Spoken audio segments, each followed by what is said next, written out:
No theme park is complete without a dark ride or two, and we love dark rides. After all, they are almost always full of animatronics like me. Hi, I'm Walt, and today I'm joined by Will Engel to talk about Universal's best dark rides around the world. We'll be visiting all of Universal Studios parks, so buckle up, subscribe to our channel, and let's begin. Madagascar, a crate adventure. Universal Studios Singapore. Madagascar was a huge box office success when it came out back in 2005. So much so that when Universal Studios Singapore was being planned in the mid-2000s, Universal asked Legacy Entertainment to create blue sky concepts for a Madagascar-themed attraction in 2007. This attraction was called Wild Madagascar Photo Safari, and this very first concept was built around a trackless AGV dark ride system, where visitors would board safari vehicles and venture through the Madagascar jungle, passing a lemur dance party, a crashed plane, Fusa attack, and a beachside cabana. They would also use onboard augmented reality cameras to snap images of the film's characters at the different scenes. At the end of the ride, guests would have been able to purchase a photo book with not only the photos they shot, but candid photos of themselves taken at several key moments in the attraction. This dark ride sounded pretty fantastic, but it was sadly never realized. Instead, it was decided that a free-flow boat ride would be a better option. So, on September 25th, 2009, Madagascar, a crate adventure, was announced as one of two attractions to be part of the Madagascar Zone in Universal Studios Singapore. And after several delays, it finally opened on May 16th, 2011. Guests entered the queue where they could see a national news reporter announcing that the Central Park Zoo animals, Alex, Marty, Gloria, and Melman, had gone missing while being shipped to Kenya. The ship carrying the animals vanished near the shores of the Cape of Good Hope. Guests board cargo crate-shaped rafts with signs warning, "Beware of Fusa." So of course, during the ride, we could see the shipwreck scene, the characters' arrival to Madagascar, and many scenes like the famous lemur party or an attack from the Fusas. The ride has several animatronics throughout the scenes, and while they are not the most advanced animatronics, it's fantastic to see a dark ride did not completely rely on screens. That doesn't mean that there are no screens used on this ride, but in our opinion, they are very well used in addition to the animatronics and physical sets. At the end of the ride, you could see the penguins repairing the plane, foreshadowing the events of Madagascar Escape to Africa. But in April 2019, it was announced that the ride and the entire land surrounding it would close to make way for two lands, Minion Land and Super Nintendo World. And sadly, it did in 2022. And while we love the Minions and Despicable Me franchise, we can say that closing this ride to replace it with Despicable Me Minion Mayhem was a mistake. We lost all of these animatronics for a ride simulator. Sesame Street, Spaghetti Space Chase, Universal Studios Singapore. When Universal Studios Singapore was being planned, a special attraction was planned for the New York City area of the park. This attraction was Stage 28. The attraction was named after the now demolished and historic Stage 28 in Universal Studios Hollywood, one of the first stages built on the lot, which contained the iconic opera house sets from the 1925 Phantom of the Opera. This stage also was reported to be haunted by none other than Lon Chaney, which we talked about in our Universal Studios haunting video. But we're going off topic. The Stage 28 attraction was originally planned to be a soundstage showcasing some of Universal's feature films and props. But at the opening of Universal Studios Singapore on the 18th of March 2010, Stage 28 did not open, and the space remained empty for a while. It wasn't until May of 2012 that the park announced that they would be partnering with Sesame Street to bring several attractions to the park. And this made sense, because a Sesame Street attraction had been in Universal Studios Singapore's original plan, but was sidelined in favor of attractions with more marketing muscle at the time. The area around it would also be rethemed to bring Sesame Street to the park. And in March of 2013, Sesame Street Spaghetti Space Chase opened. The ride was the only customized Sesame Street ride in the world at the time, developed as a joint venture between Universal Studios Singapore and the Sesame Workshop. This ride is very cute. It tells the story of how Elmo and Super Grover 2.0 travel into space to rescue the stolen spaghetti from Macaroni the Merciless and his villain partners. And as all good dark rides should, it has several animatronics, animated props, and physical scenery. We begin the ride at Sesame Street, where all of its residents are seeing us off and cheering us on. We then go off to space to battle the villains. This attraction has several great scenes, and while the animatronics are not the most advanced or impressive, we just love seeing physical sets instead of screens. The scenes are colorful and beautiful, and there are several effects like this fog screen, which work fantastically with the rest of the ride. Thankfully, this ride is still there, and we hope that it stays that way for a while. Kung Fu Panda: Journey of the Dragon Warrior. Universal Studios Beijing. Universal Studios Beijing was announced all the way back in 2014, and it was initially scheduled to be open in 2019. It was presented as a park that would include an assortment of attractions in the 300-acre theme park from other Universal theme parks, as well as new attractions that reflect China's cultural heritage. The park finally opened in September of 2021, with its first phase, which has 7 areas. Many of them done for the first time at a Universal park. One of these is Kung Fu Panda Land of Awesomeness. This land is themed after the Kung Fu Panda movie series, and it is the first entirely indoor land for a Universal theme park. The entire scenic area is beautifully designed around what they call a Chinese legendary experience, where guests can find several attractions that embody authentic Chinese elements, including the Jade Palace, Panda Village, and the Tree of Heavenly Wisdom, which Kung Fu Panda fans love. Among these attractions, we can find Kung Fu Panda: Journey of the Dragon Warrior, the land's main attraction. This attraction is a boat ride that takes guests into the Jade Palace to meet Master Shifu, and train to be among the next generation of Kung Fu warriors. But Po has accidentally let Kai escape from the Urn of Eternal Imprisonment. Now Kai is planning to destroy the Valley of Peace. So, we need to help Po and the Furious Five defeat Kai.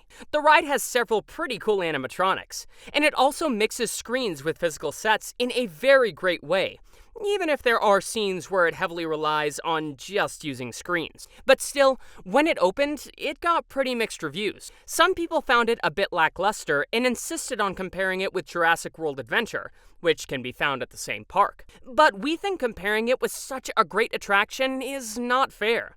Kung Fu Panda: Journey of the Dragon Warrior is a pretty cool attraction and works perfectly as a boat dark ride in our opinion. The animatronics are great, and we love the effects and theming of this ride.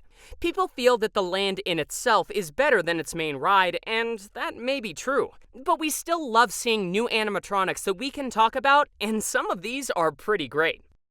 Jurassic World Adventure. Universal Studios Beijing.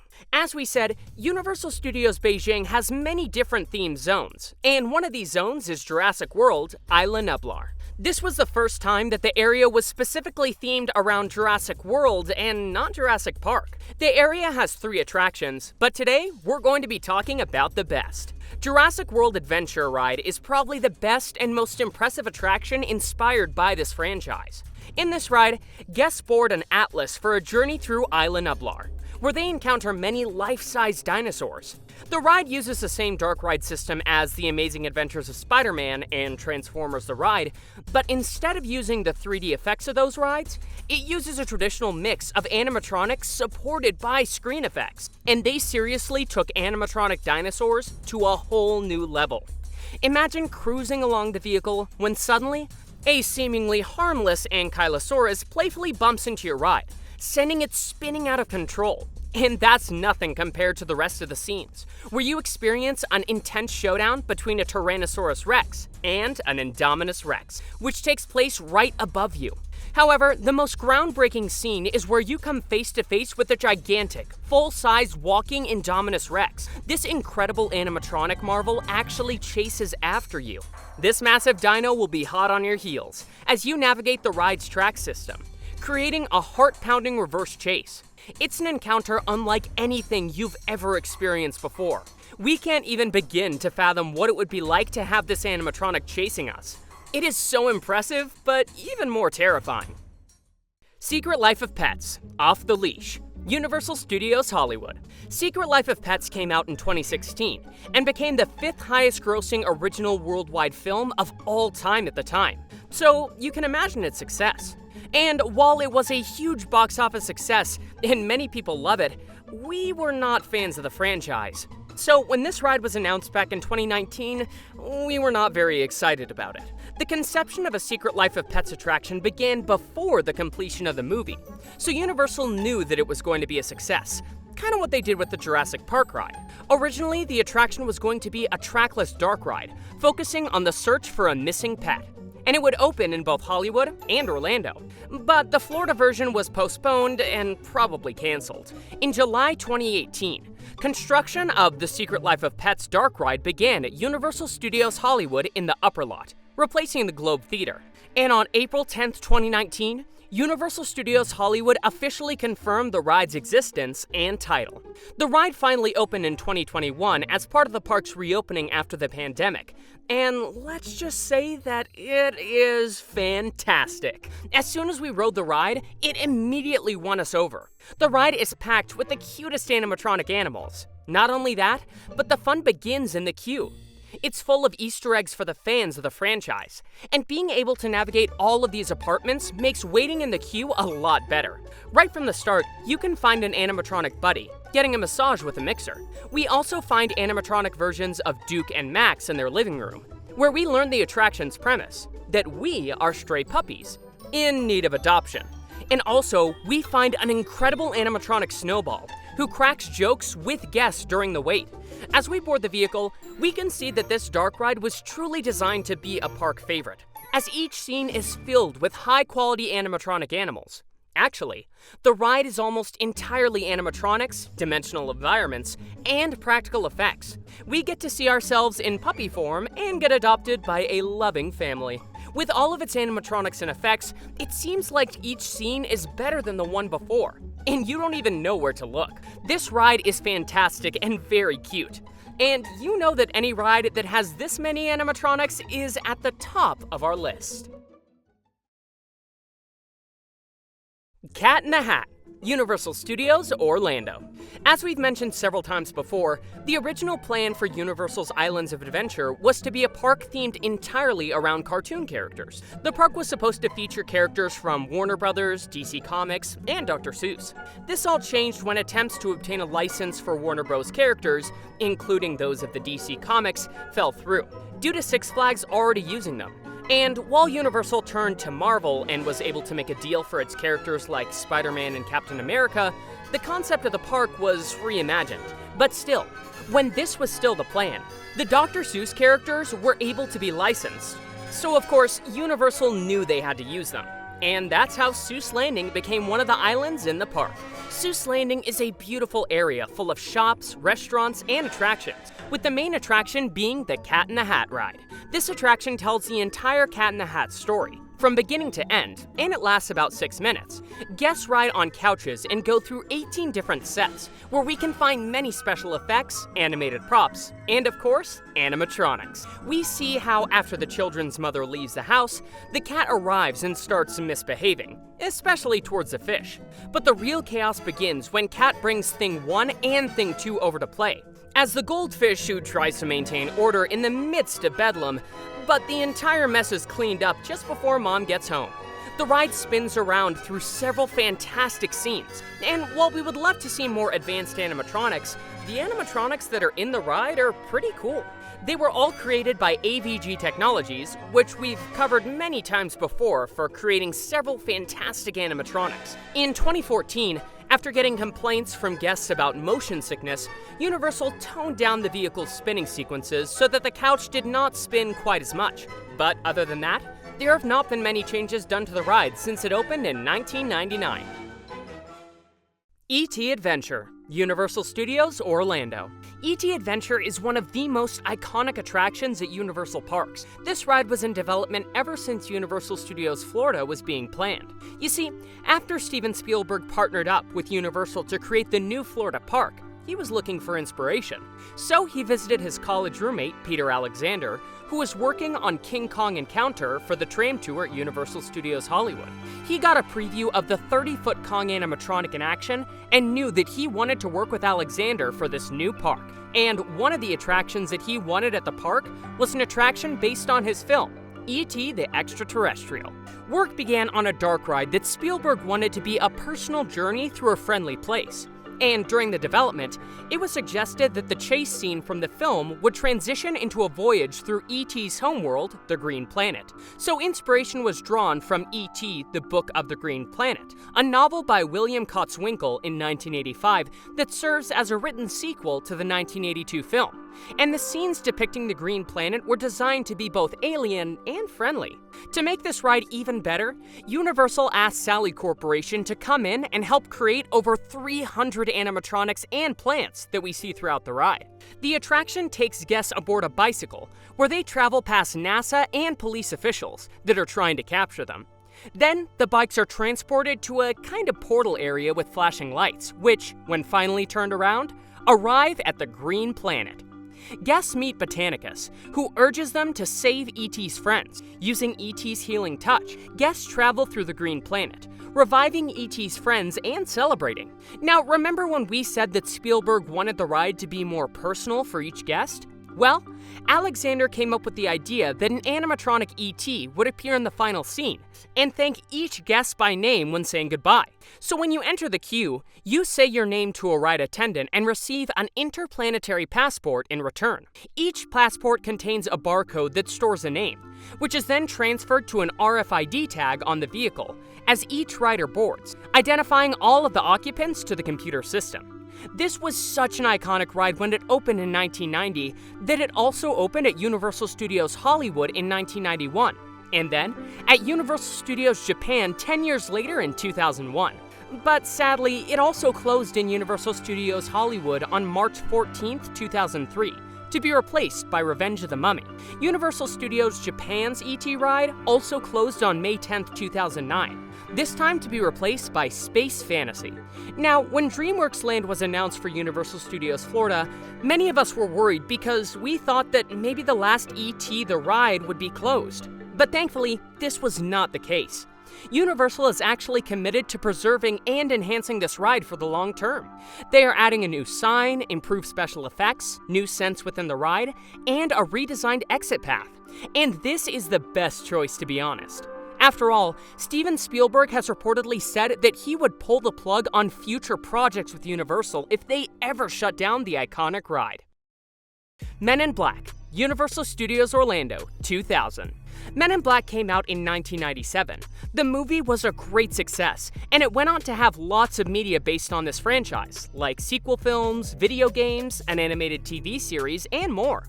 Naturally, Universal wanted Men in Black on their parks, and Universal Studios Orlando was the perfect place to have them. Universal looked at the World Expo area of the park, where the Back to the Future Part 3 train display and the Swamp Thing set used to be, and decided this would be the perfect place.